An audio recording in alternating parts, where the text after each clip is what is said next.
तुमचं जर कोणी कौतुक केलं तर तुम्ही कसं रिॲक्ट करता? तुम्हाला अगदी मनातून आनंद होतो, की तुम्ही म्हणता, "ठीक आहे, मी आहेच तशी किंवा मी करू शकते." तुम्हाला ओव्हर कॉन्फिडन्स येतो. अजून एक महत्त्वाची गोष्ट, जर एखाद्याने तुम्हाला मदत केली, त्यावेळेस तुम्ही कसं रिॲक्ट होता? तुम्हाला त्या गोष्टीचा अभिमान वाटतो, की नाही मी खरंच अडचणीत होते आणि मला या व्यक्तीने खूप मनापासून मदत केली. किंवा तुम्ही असा विचार करता, की नाही हे तर त्याचं कर्तव्यच होतं, त्याने मला मदत करायलाच हवी होती, त्यात काय नवल? जर अशा पद्धतीचं रिॲक्शन तुमचं येत असेल, तर तुम्ही कुठेतरी चुकताय. आपल्याला जर घर, भरपूर पैसा, गाडी, चांगलं बँक बॅलन्स, समृद्ध आयुष्य हे सगळं जर आपल्याला अचीव्ह करायचं असेल ना, तर त्या अगोदर आपल्याला एक खूप महत्त्वाची गोष्ट ही शिकावी लागणार आहे. आणि ती महत्त्वाची गोष्ट म्हणजे रिसीव्ह करणं. आपण नेहमी युनिव्हर्सला मागत असतो, मला पैसा दे, मला गाडी हवी आहे, मला भरपूर बँक बॅलन्स हवा आहे, मला ही गोष्ट हवी आहे, मला ती गोष्ट हवी आहे. प्रत्येक गोष्ट आपण युनिव्हर्सला मागत असतो आणि युनिव्हर्स त्या गोष्टी आपल्याला दाखवत असतं, आपल्याला देत असतं. पण त्या अगोदर युनिव्हर्स तुम्हाला चेक करत असतं.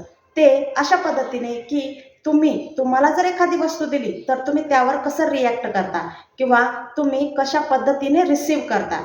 तुम्हाला ज्या गोष्टी मी देत आहे, त्या रिसीव्ह करण्यासाठी तुम्ही खरोखरच पात्र आहात का? या गोष्टी पहिले चेक केल्या जातात. आणि मग ज्यावेळेस आपण युनिव्हर्सला काही मागितलं आणि ती गोष्ट आपल्याला मिळाली नाही, त्यावेळेस आपण आपल्या नशिबाला दोष देतो. पण या ठिकाणी नशिबाला कोणताही दोष देण्याची गरज नाही. तर तुमची रिसीव्ह करण्याची कॅपॅसिटी किती आहे, ते चेक करण्याची गरज आहे. एक गोष्ट नेहमी लक्षात ठेवा, युनिव्हर्स आपल्याला ते कधीच देत नाही जे आपण मागत आहोत.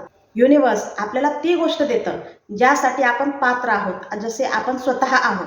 आपण सतत काही ना काही मागत असतो. पैसा दे, धन दे, दौलत दे, समृद्धी हवी आहे, चांगलं आरोग्य हवं आहे, गाडी हवी आहे, बंगला हवा आहे, बँक बॅलन्स हवा आहे. पण त्या अगोदर आपण स्वतःला चेक केलं पाहिजे.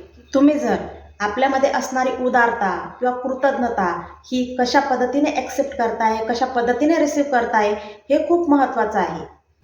जर लहान-लहान गोष्टीसाठी कोणी तुम्हाला मदत करत असेल, तुमचं कौतुक करत असेल, तर त्या संदर्भात आपण आतून आनंदित असणं हे खूप गरजेचं आहे.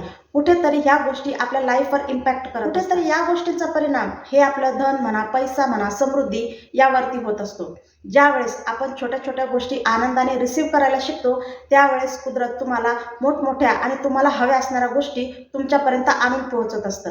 कारण युनिव्हर्सने तुम्हाला चेक केलेलं असतं, की हा व्यक्ती लहान-सहान गोष्टीमध्ये देखील आनंद मानून आनंदाने आयुष्य जगत आहे.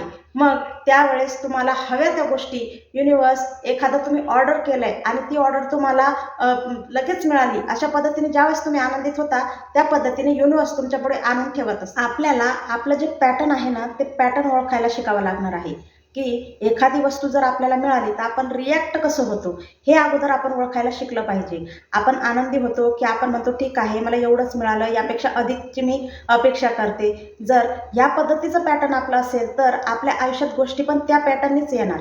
पण जर तुम्ही छोटी गोष्ट असेल, ती आनंदाने ॲक्सेप्ट केली, की हो मी खरंच मला युनिव्हर्सने ही खूप चांगली गोष्ट दिली आहे आणि मी त्यासाठी थँकफुल आहे, मी त्यासाठी आभार व्यक्त करत आहे. तर यापुढेही तुमच्या आयुष्यात लहान-लहानापासून मोठ्या-मोठ्या गोष्टी ह्या घडत जातील आणि तुम्हाला हव्या त्या गोष्टी मिळत राहतील. मग तुम्हाला काही घेण्याअगोदर तुम्ही चांगले रिसीव्हर आहात, हे तुम्हाला सिद्ध करावं लागणार आहे. मग करताय ना आजपासून सुरुवात. तुम्हाला तुमच्या रोजच्या आयुष्यात ज्या काही लहान-लहान गोष्टी मिळत आहेत, त्यासाठी आनंदित व्हा आणि त्यासाठी मी खरोखरच पात्र आहे, अशा भावनेने त्या गोष्टी तुम्ही स्वीकार करा.